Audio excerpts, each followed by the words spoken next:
Welcome back to Muppets in Space, a Farscape rewatch podcast on the incomparable.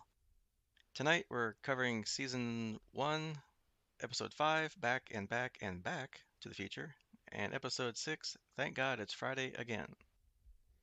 I'm your host tonight, Eric Scott, and joining me once again is my fellow co-host, that hard worker who never needs a rest day, Jason Johnson. It's all good. Tomorrow's a rest day, so it'll be fine. That's right, tomorrow's always a rest day. That's what we learned, That's right. as far as you know. If it'll just get here.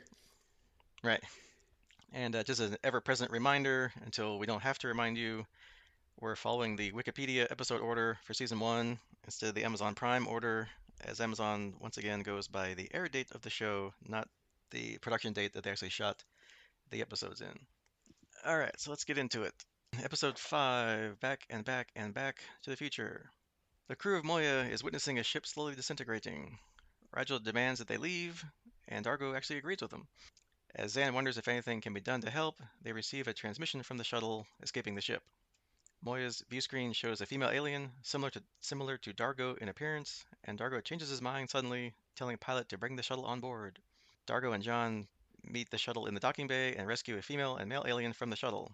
When John goes back in to see if there are any others on board, he gets some kind of shock from an open panel which seems to disorient him. Later, the aliens explain that their phase coupler is overloaded, causing their eventual destruction of their ship. They are on their way to rendezvous with another ship to deliver some scientific information about deep space gravitational fluctuations. Sounds exciting. The female alien, who we learn is named Matala, leaves with Dargo to enter their rendezvous coordinates. Crichton has some kind of strange vision of him and Matala getting physical, which shocks him, and he kind of goes away to rest and recovers wits. Rigel, true to form, wants to talk about their fee for rescuing them and transporting them to where they want to go, but Dargo wants none of that and shuts it down, as the aliens are Elonics, genetic cousins and blood allies to the Luxons. Varel, the male Elonic, tells Dargo that they are at war with the Scorpions. Their Luxon allies have helped with arms and aid in the war, and if they can get to the rendezvous point, it will help the war effort more than he will know. Meanwhile, in the shuttle, Aaron's poking around when Metalla comes in. Metalla doesn't like Aaron being there, and when she goes to grab Aaron, Aaron pulls away and they both suddenly adopt defensive postures, ready to fight. But Dargo arrives and he sides with Metalla and orders Aaron to leave. A little later, Aaron is telling Zan and Crichton that it's a little fishy that two people were alone in deep space doing research, quote unquote. Suddenly, John gets another erotic vision involving Metalla, which makes him flinch and groan. Aaron thinks Metalla is affecting Dargo and John somehow, and then John has yet another erotic vision, and he apologizes to Zan and Aaron and excuses himself, saying he needs air. When Aaron asks Zan, "We have Aaron here, what's the matter with him?" Zan simply answers, "He is Crichton." Varel is in a maintenance bay studying his data when Dargo arrives. They discuss Metalla briefly, and Varel notes Dargo's attraction to Metalla, saying that Metalla is attracted to Dargo also. Crichton arrives and asks Dargo if he can have a word with him. He asks Dargo if Atlantic women have some kind of special power for attracting males, like pheromones or something, and confesses his erotic flashes he's been having. Dargo gets kind of mad and orders John to remove Metalla from his thoughts. Later, John has yet another vision. This time it's Aaron asking where Dargo is, and is he still acting like Varel and Metalla's personal servant? When John doesn't answer, she waves a hand in front of his face with a flash, and with a flash, John is back where he was, confused. Then Aaron walks up and asks John where Dargo is, and is he still acting like Varel and Metalla's personal servant? That sounds familiar. When John doesn't answer, Aaron asks if he heard her. Twice, John says. Aaron says he is odd and leaves John thinking he is seeing the future. Back in his quarters, John has another vision. He's looking at a dead Varel in the maintenance bay as Dargo enters. Metalla appears and kills them both, and suddenly John is back in his quarters. Meanwhile, Aaron and Metalla are sparring with each other. After Aaron has knocked Metalla down a couple times, Metalla ends things with some unusual strike that knocks Aaron unconscious. Metalla thanks Aaron, bows, and leaves. She runs into Zan, who asks Metalla about why her ship destabilized. Metalla doesn't say, and deflects the conversation towards Crichton, but Zan says Crichton is too complex to explain in the short amount of time that Metalla will be on board. John gets another vision of the maintenance bay again. Dargo enters like before, but this time John blocks Metalla's deadly strike. She knees him in the groin, and John flashes back to the present. Zan asks John what the matter is, and he says this is going to take a lot of explaining. Meanwhile, Varel confides in Dargo that he and Metalla were testing a new weapon, and it caused the accident on their ship. Dargo is persuaded to keep it a secret from the others. Back in Zan's quarters, she's listening to John's theory about what's happening and suggests that he try to change the outcome. Frustrated, John drops a glass-like mask he was holding and it breaks. He apologizes to Zan, but she takes no offense. Later, he goes to confront Varel, but finds Metallo instead. As Dargo arrives, Metallo falls to the ground and lies to Dargo that Crichton threatened to tell the others about the weapon if she didn't pleasure him. Dargo gets angry and draws his qualta blade and stabs John through the chest. Metallo then kills Varel and Dargo. Crichton is suddenly back in Zan's quarters, the glass mask in one piece in his hand. John says he tried to alter the future but made things even worse. John accidentally drops the mask again and explains what happened. Aaron arrives and says that Metallo fights like a Scorpion. She must have been surgically altered to look Elonic, but Crichton already knows she's a Scorpion. Aaron asks how John knows that, and he explains about seeing the future and being certain that Dargo knows what Varel is hiding. Aaron wants to question Dargo, but John says no, that Dargo thinks too highly of Varel. Zan says to separate them, but Pilot interrupts with news that Moya's phase imbalance is worsening. Zan calms Dargo, asking him to meet her in command. John bets he won't be alone and guesses Varel will stay behind to guard his research.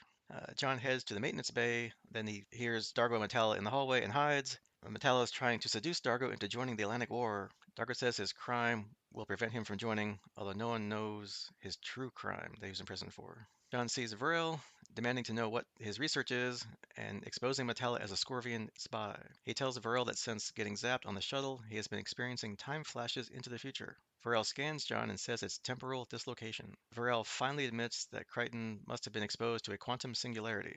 Just then, Metallo enters with Dargo. When Varel tells her Crichton thinks she's a Scorpion spy, she strikes Dargo dead, takes his Qualta blade, and tries to shoot John. John dives for cover, and she shoots Varel, grabs his research, and heads for the shuttle. Aaron arrives and shoots the shuttle, and the shuttle implodes, taking Moya and everyone on board with it. John's suddenly back in Zan's quarters. Listening to Zan suggests he try to alter the future. Aaron comes in, but Crichton tells her about Metallo being a Scorpion spy. Zan says Crichton's experiencing the future. The future? Asks Aaron. You can barely function in the present. As the others suggest things to try, John gets more and more frustrated, saying he's tried all those things and they never work. And then he says that Dargo's the key. They have to separate him from Metallo and try something new that they haven't tried already. Zan approaches Dargo in the maintenance bay and asks him to speak to Rigel, who wants to charge the Atlantics for the rescue. Dargo gets mad and goes with Zan to command, but only John and Aaron are there. Dargo doesn't believe Crichton's premonitions, and they argue, so Crichton asks the others to leave them alone. He tells Dargo about their future conversation with Metallo, where Dargo told Metallo that his real crime will prevent him from joining her. Metallo is the real enemy. Dargo is shocked, and then Zan and Aaron return. They note that there's a vessel approaching. It's the Atlantic cruiser that Aaron thinks might be a disguised Scorpion ship. John wants to starburst away, but it will take too long. They can't outrun the ship, so Aaron will pilot Moya to avoid a weapons lock. Dargo says that Scorpions look nothing like Atlantics, so if they refuse to make visual contact, then you will have your answer. He goes off to confront Metallo with John just as an audio signal is received from the other vessel, apologizing for a, quote, communications problem, unquote. Aaron takes control of Moya and starts evasive maneuvers. Back down in the maintenance bay, Dargo and Crichton confront Metallo. She pulls a knife and threatens Varel's life if Dargo doesn't drop his weapon. Dargo obeys, but kicks the Qualta blade out of Metallo's reach. Metallo stabs Varel, and as John dives for Dargo's weapon, Metallo attacks him, kicks Dargo in the chest, and makes a dash for the shuttle. Dargo grabs his Qualta blade and charges after Metallo, but John holds him back, saying Dargo has to trust him. Varel manages to collapse the shuttle's containment field by remote control before he dies, and the shuttle begins destabilizing. Moya starbursts away just before Metallo and the disguised Scorpion vessel implode. Later, as Crichton gets something to eat, Dargo enters. Crichton starts a conversation, but Dargo thinks that John is mocking him. John says he mocks them all. He tries to ask Dargo about his true crime, but Dargo refuses to discuss it. Dargo leaves, but stops at the door and quietly tells John that females don't usually distract him in a crisis, but it's been so long. John understands. Man, he says, does he understand? All right, a couple little bits of trivia about this episode. The title obviously is derived from the film Back to the Future, but it was also intended to emphasize the number of premonitions that John has in the story. Brian Henson, one of the show producers, noted that with this episode, Farscape started to explore darker themes. Even the love scenes here are a little creepy. We're feeling our way into a visceral and twisted tone that would become signature territory for the series, making this episode one of the most important of season one. And along that same line, Ben Browder also considered this to be one of his favorite early episodes of the season. All right, quickly, I know last podcast we were kind of guessing at what these episodes might be since they kind of sounded like the same title-wise, like what they might be about. Apparently, we weren't sure if they were going to be like time travel maybe or like flashbacks. And apparently, at least we scored with this one because this one was both. It was time travel, but experienced by Crichton via flashbacks, or I guess really flash forwards, right? Yeah, and I will say that one of the things I really liked about this episode was the fact that the flash forwards got progressively longer. So you kind of got more of a feel for the world as you went. It was almost like he was edging towards the future where it was actually going to be the real future. So I thought that was a nice way of kind of telegraphing how it was going.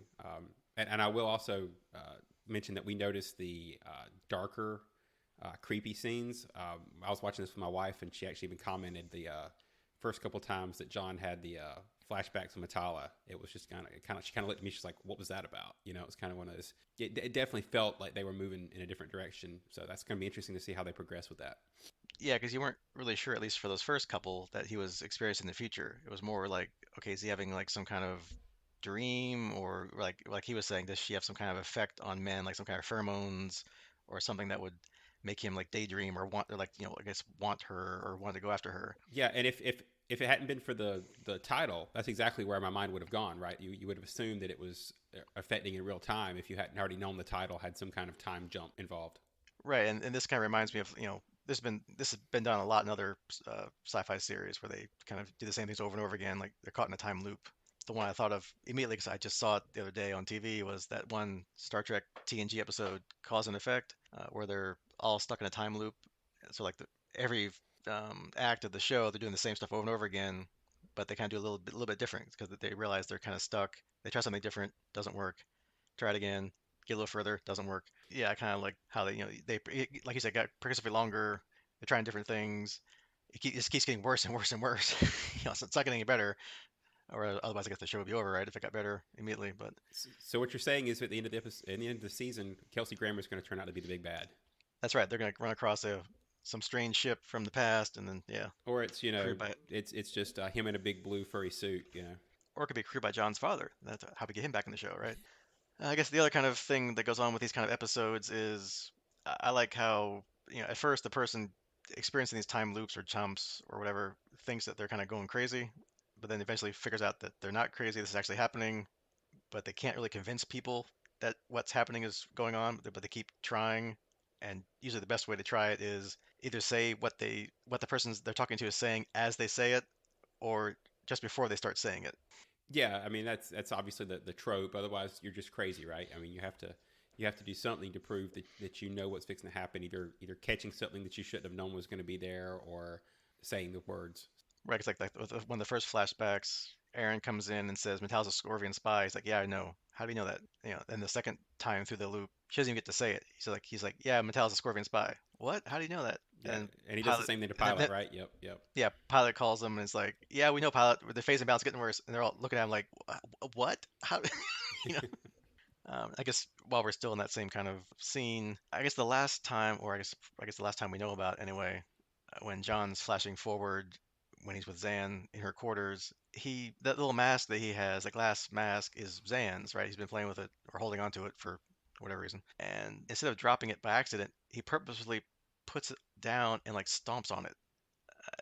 It just seemed, I don't know, kind of out of character to me. Like was he being spiteful or mean, or was he just frustrated? And I don't know, if you're trying something different, I'll just be way out of character and just stomp on this thing. And I don't know. Yeah, I think that was supposed to be a way of showing us that he's intentional this time loop, right? So every other time he did it, it was an accident, and he was just kind of stumbling his way through.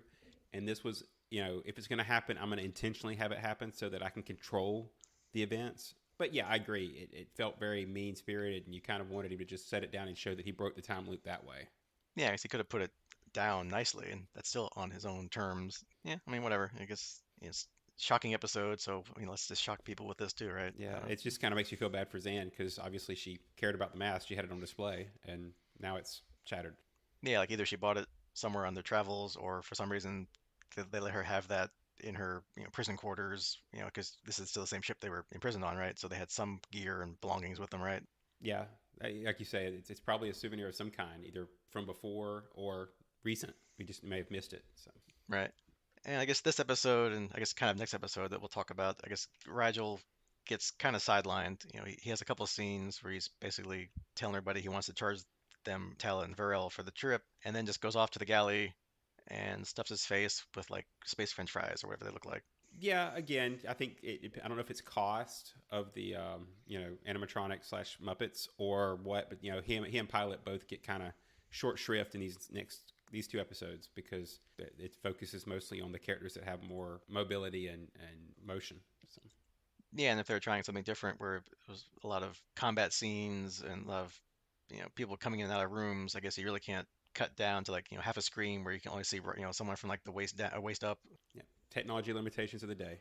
Speaking of which, the sparring match with Aaron and Metallo, I guess had its good and bad points. I mean, it was kind of cheesy, I guess, in the fact that there weren't any kind of stunt doubles. I didn't seem like it was saying that they were the actual actors doing that, so it wasn't exactly as, or at least nowadays, I guess they have more of like a fight coordinator, fight choreography. This was kind of like just a quick little, you know, fun throw in to reveal that Metallo has some kind of special space martial arts that can paralyze people or kill apparently as in other cases. And evidently they're identifiable, right? Because that was the clue that Aaron needed to identify her as a Scorpion. There's evidently some identification and correlation between the races and their or species and their different martial arts and fighting styles. I'll also mention that I found it very interesting that the logo, and I may be just slow and missed it in previous episodes, but the logo on the mat, I think it's the Peacekeeper logo, because you see it again kind of in the next episode on crates and identifying goods and locations that I guess I've just either missed or this was the first time it really jumped out at me. So I thought that was kind of interesting as well. The mat was emblazoned with the logo. Yeah, I caught that too. It was kind of funny. I don't know if it was in the first episode on Crace's ship or not, or I just didn't notice. But yeah, I saw the same thing. I was like, oh, that's interesting. They have a logo on the floor and a sparring chamber. Okay, whatever. And the next episode, I'm like, hey, wait a minute, that's the same logo. Yeah. They're peacekeepers, which we'll get to in a minute on the next episode. But yeah. Or they just came up with it during they just developed that logo at this point during the season and wanted to make sure we saw it. Yeah, someone spent a lot of work in the graphics department and they wanted to really, show off their work. I will give them some props though. The martial arts scene, the sparring scene, they were doing not your typical like Earth martial arts. They're at least making it a little different to make you think, okay, this is definitely, other planets, other worlds. They have their own style of fighting because they both had the same pose. Like when Aaron got grabbed in the shuttle, they both reared back with the same act, and they're both like, "Ooh, you're trained or you're partially trained," and then later they got to prove it, with a little more detail. And if your first instincts to say, well, how practical is that as far as a martial art goes? That seemed kind of hard to pull off and impractical techniques. But I guess if you're assuming that kind of makes the assumption that everybody has the same physiology and stuff that we're used to. So maybe in their galaxy, that's much more effective than traditional Earth-based martial arts. Yeah, I just kind of thought back to like, was it Star Trek 6 where Kirk was in the prison Repente and he had to fight this one big giant alien and he like kicked the alien in the groin and basically got his butt kicked, and then the one other alien's like, yeah, I think what you're trying to go for, that's not where that is on him. Right. So, Everything's not same human. kind of. That's right. You might look the same, but are you really? No. But I guess probably one of the bigger things we learn out of this episode is a little bit more about Dargo. I guess we learned basically that the crime that he told the crew about that he was in prison for wasn't really his true crime, and his true crime is much worse, whatever that might be. Which I'm guessing if he tried to hide it like that, maybe he's thinking that that would be like the worst possible thing he could tell them, that they wouldn't want him on board anymore if they learned what he really did. Yeah, on a ship full of criminals, and I think the crime he told them was killing a superior officer or something. So evidently, it's supposedly worse than that. So it'll be interesting to see how they dole that out. But I think we've said that with the exception of probably Rigel, all the criminals, I'm putting that in quotes, that you just can't see air quotes there. We really don't know a lot about them. We don't know a lot about Zan other than she's a priestess and was an anarchist, and we thought we knew about Dargo, but it sounds like maybe there's more to that. So it's interesting that they're slowly doling that out, or shifting what we actually thought we knew, because we really don't know for sure. So they can do whatever they want with the storylines and move everything around. Yeah, and it's good for writers for future episodes that they'll have something to pull from. Because I'm assuming that since they mentioned this here, it's not like other sci-fi shows or other shows where they won't ever mention this ever again, right? They're gonna not leave us hanging there. They're gonna have some episode later that reveals what the real reason was, and then Dargo's got to tell everybody, where they find out, and they'll have to be like, no, it's okay. We still like you. We still, you're still part of the crew. Not like, get out. That's it. It's unforgivable. Goodbye. Yeah, exactly. And speaking of doling out, I could be wrong because it's been a long time since I remember this show running on TV. And again, I didn't see it in its first run. But I think this is the first mention we have of the Scorpion race or species. And if I remember from advertisements and stuff, that race may come back and show up later in the show at some point. Yeah, I mean, haven't seen much of the first season, I think, but yeah, there is a character later. I'm not sure when he comes in. His name is Scorpius, and I don't know if he's a Scorpion or Oh, I don't remember what race he is, but it could be. or I'm just completely juxtaposing Scorpius and Scorpion. So, okay, well, I guess we'll find out. Yeah, I mean that's the fun of reliving these things is even if I did remember, it's been 20 years, so I probably forgot anyway. So at least the details anyway. Right. All right, anything else about back and back and back to the future? No, I think we've gone back and covered a good bit of it. Yeah, I guess they're saying there's like the title was like the different kind of premonitions. I didn't really count them, and I'm not going to go back now and recount them again, but I'll take their word for it that there's like three major premonitions, I guess. Yeah, I guess you could say the major ones, obviously the mini ones that he has at the beginning, where it's just flashes. They're not counting that, but it sounds good. I'll go with it. Yeah, that him meeting with Varel in the bay, trying to cover, uncover what's going on, getting killed a couple times, and I guess the final one where they solve it, I guess. Yeah, I mean, they could go Groundhog Day and say that he lived, 1,000 of them. We just only saw a few. Yeah, I mean, this could have gone, in his mind for, weeks, which, in his time, but in real time it was like, a day or three or whatever. Right, you want to move on to Thank God It's Friday again? Sure. All right. So the episode opens with Dargo in a fit of Luxon hyper rage. Directing his anger at the nearest male, Dargo goes after Crichton, but John has hid himself safely out of Dargo's sight. A few days later, John finally comes out of hiding and is briefed by Zan, Aaron, and Rigel about what he's missed. Dargo has been gone for 3 days, but the crew could not find John to tell him.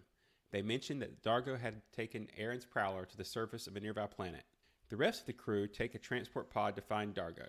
They look for Dargo in a club-like venue, and although the locals look Sebastian, Aaron says that they are common laborers and a distant cousin species. As John waits at the bar, he spots Dargo and immediately approaches.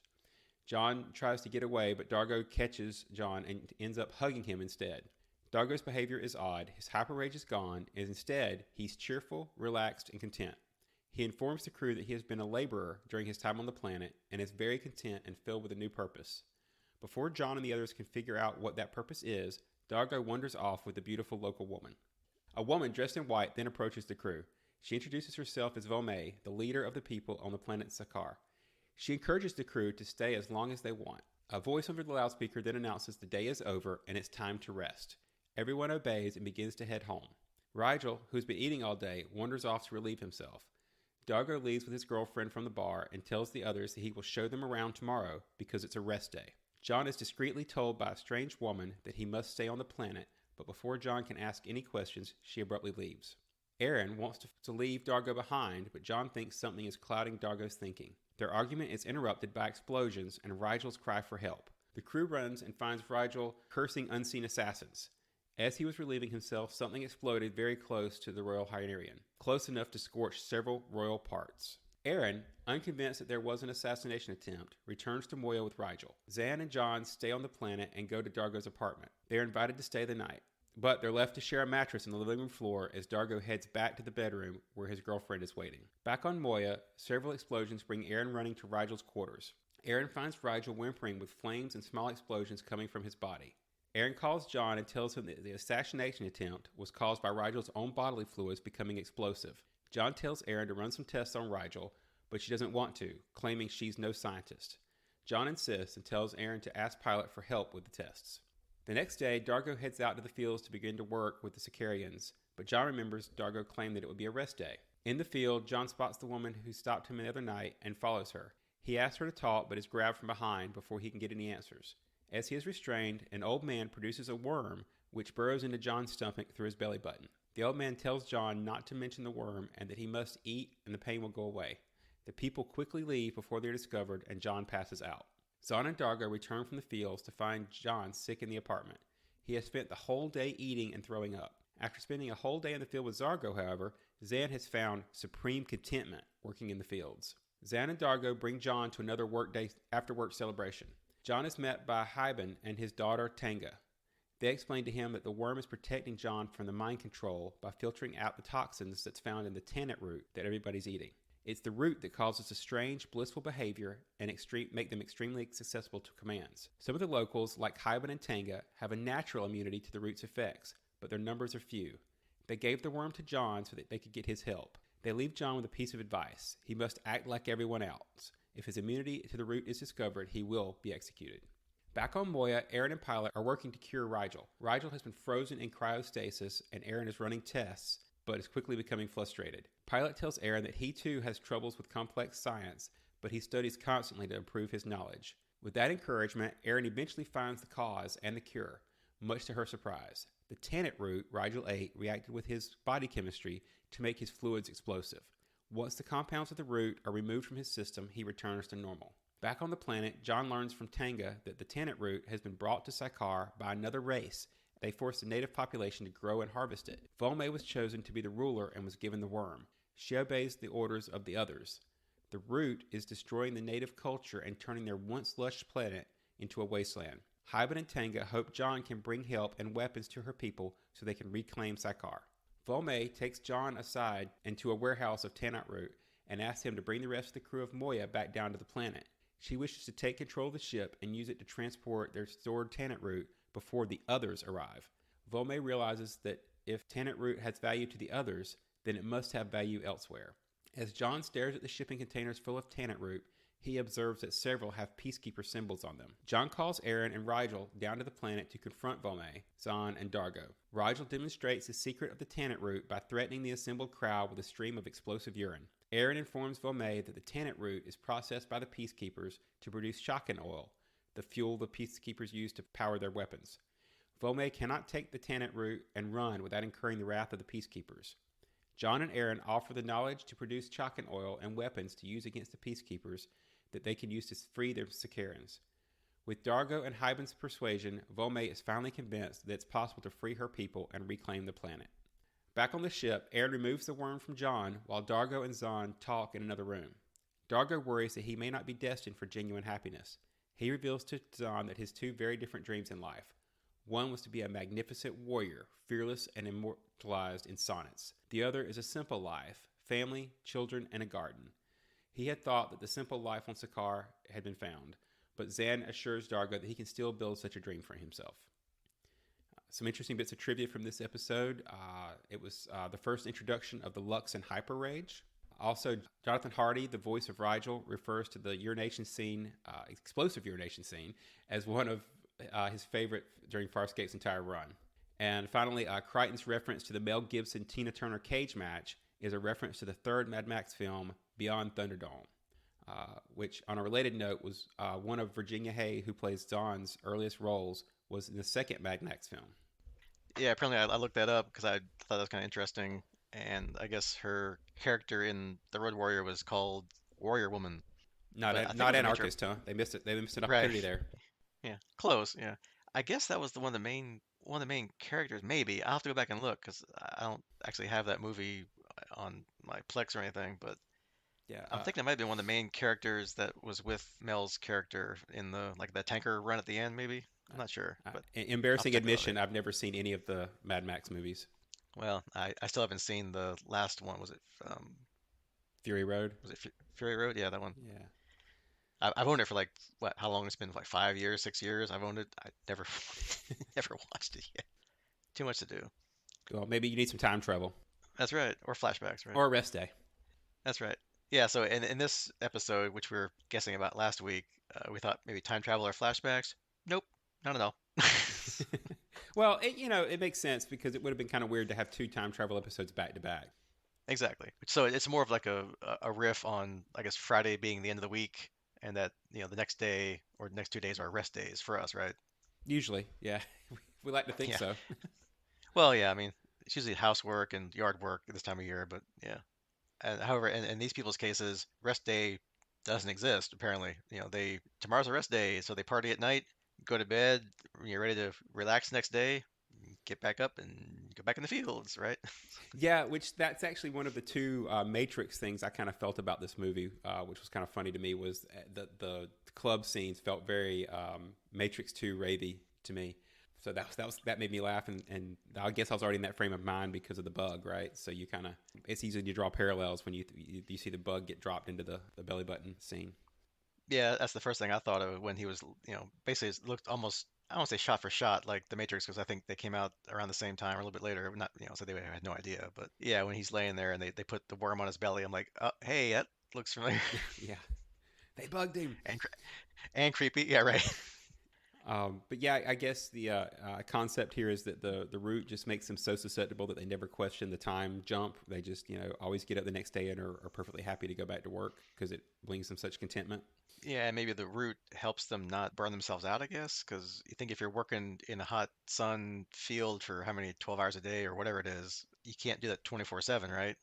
So maybe this root gives them some kind of additional effects of, they're susceptible to orders, they just do what they're told, but they can work like crazy, right? Yeah, because you really aren't given a time frame for how long the planet's been controlled by the others. They mention how the effect it's having on the fields and that it's leaching all nutrients out of the soil, so it's not going to be suitable for anything else. But they don't say if that's been this generation or multiple generations, or you don't really get an idea. I guess the leader was chosen by them, but that doesn't mean that she's the first leader. There's a lot of possible time frames they could set this in as far as how long it's been happening. Yeah, and all we see are adults. We don't see any kids. Not that there aren't any kids, but and probably didn't want to afford the extras, but still, that wasn't really the part of the story. Right. I guess ended the last episode with I guess John and Dargo, or more Dargo complaining or talking about that he would have been distracted except it's been so long apparently since he had relations with another person. He apparently got all he needed this time, That's a true point. except for poor John, right? John still got his problems, but Dargo's happy as a clam now. I mean, he's been down there for like a week and it's just been work all day and party all night, right? Yeah, well, I guess last episode may have led to part of the rage issue he was having, the blood rage, and so that was the cure. Is just sending him down to the planet where he can find companionship. Yeah, it could be. I kind of wondered. They didn't really say what set off Dargo, and I guess since we learned in the trivia that this introduces hyper rage, that we'll see more of this probably. But yeah, I mean the fact that John's hiding for 3 days, Dargo's been gone for 3 days, and he's still hiding, and the crew can't find him. Wasn't he wearing his comm badge? Be like, hey, Crichton, Dargo's gone. You can come out now. You just picture him climbing around hiding. Yeah, 'cause he was kind of hiding like up in the Moya's infrastructure or whatever in the one scene where he's looking down when Dargo's running around, kicking DRDs around. But yeah, it's kind of like, hello, John. There's no like internal scanning, like, hey, there's Crichton. Yeah, Whatever. yeah. Yeah, Don't it's maybe more was sleeping. We just don't know. yeah, but it's funny. So that's what I love about Farscape. So you gotta keep the jokes, right? Yeah, but it did give him a good chance to have the contrast. Where when you see Dargo go from that opening rage to the really chill farmhand that he gets to play down on the planet, which I always enjoy. You get to see actors play their characters. And I realize we're only a couple episodes in, so it's not like he's long running at this point. But it's always cool to get to play something out of type, right? Take your serious character and play them loose, or take a loose character and play it tight, or whatever. So this was kind of interesting to see your warrior just become kind of a chilled out, mellow Cheech and Chong character. Right. Yeah, because I'm sure it's always fun to be able to play those two different, kind of parts, right? And yeah, he's stomping around, screaming, yelling, Crichton, I'll kill you. And then it's like, dude, how's it going? He's like hugging him, and John's like, oh, okay, this is weird. Okay. But while we're in the bar, I thought it was really interesting that Volmate chose to speak like this, really slowly, Yeah, which they went out of their way I to would I, make. would- I would like to Go I ahead. would like to do that since I mean I talk really fast. I apologize to everybody who's trying to rewind this thing. What the hell did he just say? But so but I should try to take her speech mechanism a little bit there. Yeah, although I think they went out of their way to try to make her differentiated from the rest of the citizens. That white getup that she kind of had. I wasn't sure if she was supposed to be the same species, or if they were trying to set her up as a caretaker that was from a different place or what. But they definitely went out of their way to show her as different, and that included the speech pattern. So Yeah, it seemed kind of like maybe she was like an albino kind of species or a variant of that Sicarian people. Because she had like I think did she have red eyes too maybe? I forget. she may have. Although I kind of originally thought that was supposed to be her. What made her gave her the immunity, right, was that she was some kind of offshoot or genetically different from the rest of the citizenship. But they later say that she had the worm, so I guess that wasn't the case. Yeah, and I guess was that worm? I can't remember either. It's been a little bit since we watched this. Is that worm native to the planet, or did they just figure out that oh, this worm on our planet also makes you immune if you weren't already? I don't know. They didn't really explain it, but They didn't, and we also don't know the long term side effects, right? Because Crichton gets the worm removed at the end, so possibly some of that, the eyes and coloration, might be just a reaction to the worm long term exposure. yeah, could be if Volme was the only one that had it. That could be why she looks like that. Yeah, Yeah, interesting. I'll headcanon something anyway. Yeah, there we go. Then I guess Rigel had a little bit more to do this episode than last time, at least parts of it. The glutton motif or glutton, whatever you want to call it, pattern again. He's eating everything in sight. Unfortunately, this time, rather than just getting an upset stomach, he becomes quite explosive, literally.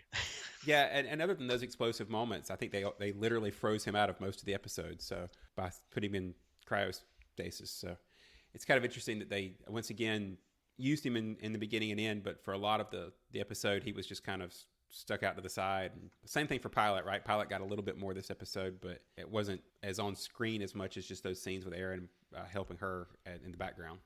Yeah, it was funny to watch when they have like the Rigel hovering in the cryostasis chamber or wherever field, and Aaron's just kind of like poking him, and she like breaks off part of his mustache because it's frozen. Yeah, that definitely made me question. I definitely wouldn't want Aaron being the one to give me medical care when I was frozen. That's for sure. Yeah, I mean, she does a good job playing like the out of her comfort zone. Because she's like, I don't want to deal with this. I'm a peacekeeper commando or commando in training. We learned last time, or almost commando. She doesn't want anything to deal with science or tests or whatever. And John convinces her to do it.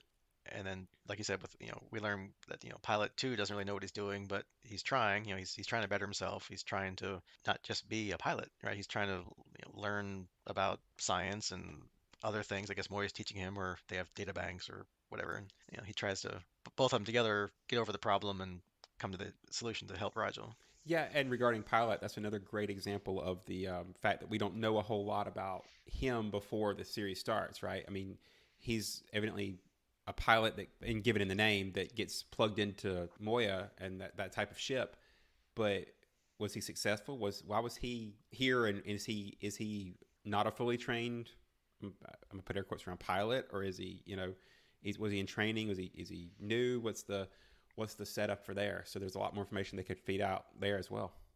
Right, and like usually how these sci-fi shows kind of go is like like each race is like this monolith, like like all Luxons are warriors, all peacekeepers are peacekeepers or whatever, for lack of a better word. All Klingons are warriors, right? I'm sure there's Klingon scientists and Klingon, lawyers like with Star Trek 6 again. But yeah, are all pilot species pilots for Leviathans? I don't know. Or Yeah. can other people pilot Moya? Well, I mean, and Aaron evidently can, because anytime they need to do any evasive maneuvers, she takes manual control. Yeah, with that old, I think I actually had that mouse back in the 90s at work, like that big ball track mouse. Yeah. I guess another interesting thing that we learn is that peacekeeper weapons are powered by an oil, like the shotgun oil, which I guess comes from this Tannot root, which I guess keeps what we talked about before of this symbiotic organic feel to this part of the universe or galaxy, wherever we are. They're keeping that theme going. Yeah, they definitely continue to show us that that's what differentiates us from Earth, right? I mean, all of our tech is hardware, for lack of a better word. It's something, it's non-living, and this is all related to some form of organics, which is a nice take. It definitely shows that we're not in our comfort zone anymore. But there's still like technology. Like, obviously Moya's got pieces of technology, you know, like she's not just doesn't produce food for people. It must be some kind of food unit or something making the food for people. Not It's not part of her organic structure, but they've incorporated what she can do or what she is to having a crew and to having them have their needs and things on board to help them help them function. Yeah, all the way back to the microbes or the translation bugs that were implanted, right? So we get from the very beginning the organic instead of a mechanical translator, and it just continues to be shown as the show goes. Whereas the peacekeepers, maybe what we've seen so far, they look more like your traditional technological inorganic technology so far. Could be wrong. We'll find out later, but Yeah. looks like that so far. Of course, going back to Rigel, his big climatic scene where he's not showing off to people, but keeping them from charging the rest of the crew. But it's always good for potty humor. That's always gets good for a couple laughs. Yeah, as you said, that gives them an explosive way of demonstrating the danger. But yeah, it communicates and probably gets a laugh. It's not my favorite part of the episode, but it worked. So Yeah, yeah. Having grown up with the son, and yeah, potty humors was always hilarious. it does kind of lead you back though to the end of this episode, and where do the citizens go from here? Right? Are they going to kick the habit and go back to normal? Is the planet going to be able to recover? You really don't get a whole lot of that information. They just kind of set it up and leave. Yeah, I mean, I guess they can't really explain everything, and who knows if they go back to this planet, right? Like most of the time, they never come back to previous things again. So we'll never know. Did they throw off the peacekeepers? Did they make enough weapons? Did they fool them long enough to wean themselves off the root, which I guess is not the worms for everybody. So did these people start eating something else? Did they leave some food behind, or a food machine, or like there's still 90% of the people on this planet, however many millions, hundred thousands, whatever, addicted to this root or susceptible versus the people that aren't. So yeah, it just seems kind of like I guess the plan's good in theory. We'll Uh, see how it goes in the long run. yeah, I guess as long as they take out all the announcement systems, right, and eventually give the people an actual rest day, then maybe it'll help them get over it quicker because it's up to the commands. I would like to see, and maybe I'm just wishing here, but I'd like to see, even if it's a throwaway line later, some mention of how the peacekeepers are having a weapons shortage because of the workers not being able to get the oil. But I'm probably wishful thinking there. Yeah, like we cut back to Crace's command carrier, and he's like, fire, sir, we're out of second oil. We can't, or we only have 5 shots left. We can't. Who knows? Maybe. This is all new to both of us, so you never know. Never know. Although at least Volme did say that tomorrow would be a real rest day. So finally, they're getting some time off, right? Everybody needs a Saturday, man. That's right. You at least have one day off. Anything else about this episode? No, I really enjoyed these two. I think we like we said in the past. I think we're finally starting to get into the pattern of the characters are comfortable with each other. We're getting the beats and the humor, and it's settling in. So I'm still enjoying the ride. It's definitely an enjoyable show. Yeah, I mean, this is like I said last time, and this is the pattern of the Farscape I remember. The jokes, the action, the comedy, the character interactions. Uh, we had a lot of funny quotes last time in the last episode. This time we have kind of like more physical comedy. We have Dargo hugging Crichton when Zan and Crichton go back to Dargo's quarters, and they're laying on like that futon bed on the floor, and they both have to share the same bed. And Zan just lays down, and Crichton's like, "I guess I'll sleep over here." No, lay on the bed. And then he's like trying not to like get close to her, and then she like puts his hand on him, and he's like, "Ooh," when she falls asleep and moves it away. Then he like wakes up later in the morning, and he's like got his arm around her. Yeah, yeah, they definitely didn't shy away from any of the physical humor in this episode, but Yeah. So, but yeah, this is the good stuff about Farscape. So yeah, they've already hit their groove only at like episode 6, I guess. So they got the general plot, the general framework down early, and I guess the subsequent writers built off of that. All right. If that's it, then coming up next time, we have season 1, episode 7, PK Tech Girl, and season 1, episode 8, That Old Black Magic. Don't know if I want to make any predictions about these. They sound, I have no idea what they sound like. PK Tech Girl sounds like it could be like some kind of anime series, but I'm sure that's not what it is. yeah. And black magic, of course, throws you into some kind of voodoo type mindset. So we'll see if they actually dredge that up or which direction they go. Yeah, maybe it's a Zan episode where she has some more of her mystical priestly powers come up or something. I don't know. We will find out. And once again, that's the Wikipedia order, because I think PK Tech Girl is like episode 2 or something in the Amazon order. So that's a real shift if you're trying to, from what we've seen so far, I can't imagine you would have missed all kinds of character development and plot and past history of so far for these episodes if you jumped that far back. And I'm not sure where episode 8 is. It might be further up the chain, but at some point, I'm guessing we'll get back to a normal order, but we'll find out. That's the fun of doing this. We don't know. Yeah, we don't know, and it gives you some way to check, right? You gotta think about what you're doing. That's right. You got to keep you on your toes. It's not just click next, watch the next show, and binge episodes for 12 hours a day. We can dream. That's right. It'd be a really long podcast if we did 12 episodes at once. And if you've made it this far, we promise we're not doing 12 episodes at once. Maybe if some bootleg. No, just kidding. No, we're never going to do that. All right, so that's your homework for next time. We'll see you next time. Goodbye.